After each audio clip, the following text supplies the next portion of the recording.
Films often depict the act of raising children as something completely fulfilling and often show it through a very romantic lens. The reality of having kids is completely present in The Lost Daughter. The scenes where children are acting up or getting lost are so expertly directed and pulled off by Maggie Gyllenhaal. What's particularly effective is the sound design in these scenes. The screams and cries of children are so unbearably loud, and they succeed completely in making you both care for the children and also resent them for their obnoxious noises. Though nothing can come close to the actual experience, The Lost Daughter is about as close to an experience in simulated parenthood as you can get in media form.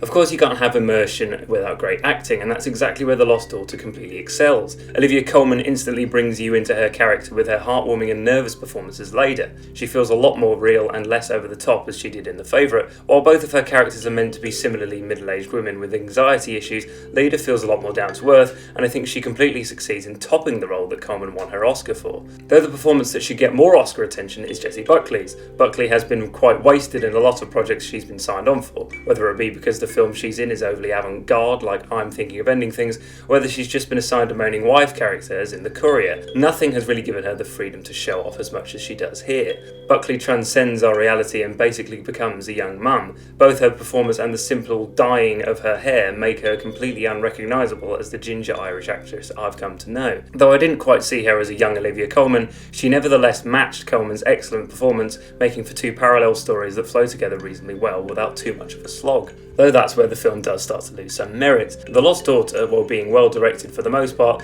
does feel like the first film of a newcomer director. There are two subplots with Ed Harris and Peter Sarsgaard, respectively, and while both give good performances, the stories don't really add much to the plot other than an arguable amount of character development for Leda. The latter story especially feels like Maggie Gyllenhaal just tried to get her husband a quick little role in the film. A more experienced director would have probably made this film much shorter than it was and cut it down on some of the more superfluous characters. This doesn't detract from the scenes themselves, however, which are for the most part supremely well directed. The Lost Daughter is beautifully shot, fantastically acted, and competently directed. It's overlong, bloated, and certainly won't be everyone's cup of tea, however. The great writing and directing allows for you to connect on an emotional level with a lot of the characters, especially Leda and Dakota Johnson's Nina, but the story being as fluid and less linear as it is, along with slightly self-indulgent directing, means that it will certainly test some people's patience. The Lost Daughter gets a Deight score of 7. Happy dating, you loners.